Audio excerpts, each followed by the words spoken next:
এই কিছুদিন আগে বিহারের ঘটনা, 5 জন মুসলমান যুবককে তারা গো মাংস পাচার করছেন এই বলে বেধড়ক পিটানো হলো। ছবি দেখেছেন আপনারা, সারা শরীর ধরে রক্ত জুড়ছে। পরে যখন সেই মাংস টেস্ট করা হলো ল্যাবে নিয়ে গিয়ে, তখন দেখা গেল ও কোনো ইল্লিগাল মাংস ছিল না, গোমাংস ছিল না। শুনেছেন না অনুব্রত মণ্ডলের ডায়লগ? পুলিশকে ফোন করে বলছে তোর বউকে আমার বাড়িতে পাঠিয়ে দিস, তোর বউকে কি সুন্দর দেখতে, তোর মাকে আমার বাড়িতে পাঠিয়ে দিস। মনে নেই আপনাদের? পরের কথাগুলো যা বলেছে তা আমি বলতে পারবো না, আমার রুচিতে বাঁধে। পুলিশ অনুব্রত মণ্ডলের ওই কথা শুনে আপনার বাড়ির মা বোনকে নিয়ে এমন কথা শোনার পরেও পুলিশ কি বলছে? এটা আপনি কি বলছেন স্যার? এটা আপনি কি করে বলছেন স্যার? একটা গরু পাচারকারী, জেল খাটা আসামি, যে তোর মা বোনকে নিয়ে বাজে কথা বলছে, তাকে আবার তুই স্যার বলছিস? সমস্ত গরম, সমস্ত লাঠির বাড়ি খালি আপনাদের জন্য। পশ্চিমবঙ্গের সাধারণ মানুষ চাকরির দাবিতে রাস্তায় নামলে পুলিশের লাঠি চলে আসে, আর অনুব্রত মণ্ডল তার মা বোনকে নিয়ে কথা বললে তখন মুখ দিয়ে রা কাটে না। তাই পুলিশদেরও আমি বলছি যে পুলিশরা আমাদের কথা শুনতে পাচ্ছেন। আপনাদের তো এই ইউনিফর্মটা দেওয়া হয় যাতে আপনারা আমাদের রক্ষা করতে পারেন। বাড়ির মা বোনেদেরই যদি সম্মান রক্ষা না করতে পারেন, আমাদের সম্মান আপনারা রক্ষা করবেন কি করে? সাধারণ মুসলমান মানুষ, পশ্চিমবঙ্গের মানুষ পরিযায়ী শ্রমিক হয়ে কাজ করতে গেছেন রাজস্থানে, তিনি নাকি লাভ জিহাদ করছেন। 65 বছরের বয়স্ক লোক, পেটের দায়ে বাড়ি ঘর ছেড়ে, গ্রাম ছেড়ে সেই সুদূর রাজস্থানে পড়ে রয়েছেন। সারা দিন কাজ করেন যাতে বাড়িতে ছেলে মেয়েদের একটু খাবার পৌঁছানো যায়।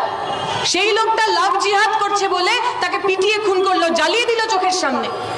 ফেসবুকে লাইভ দেখলাম আমরা সব। আর যে গুন্ডা, যে সন্ত্রাস, যে সন্ত্রাসী এই কাণ্ডটি করলো, তাকে ফুল চন্দন দিয়ে বরণ করে নিল ওরা। পুলিশেরও সবাই খারাপ নয়, আমরা বুঝি।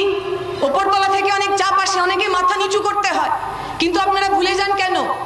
এই বাংলা তো ক্ষুদিরামের বাংলা, এই ভারত তো আশাফাকুল্লাহ খান, ভগৎ সিংদের ভারত। আমরা তো দেখেছি আমার ভারতের লোকেরা ব্রিটিশদের সামনে পর্যন্ত মাথা নোয়ায়নি, শির দ্বারা নিচু করেনি। আপনারা এই অনুব্রত মণ্ডল, পার্থদের মতো গুন্ডাদের সামনে নিজের মাথা নিচু করবেন?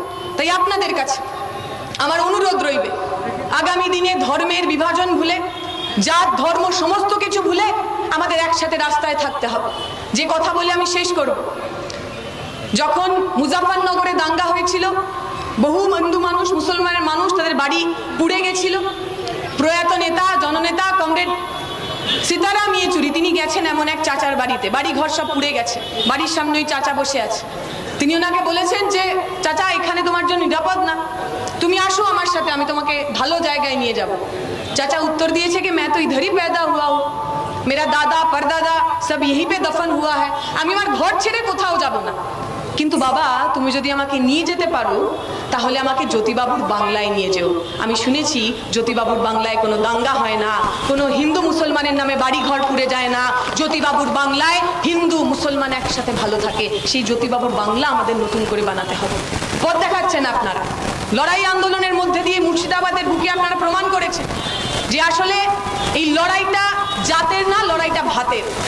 সব হাতে কাজ, সব পেটে ভাত, এই দাবি নিয়ে আগামী দিনে মুর্শিদাবাদের বুকে আমাদের আন্দোলন আরো তোড়জার হবে, আরো জোরদার হবে।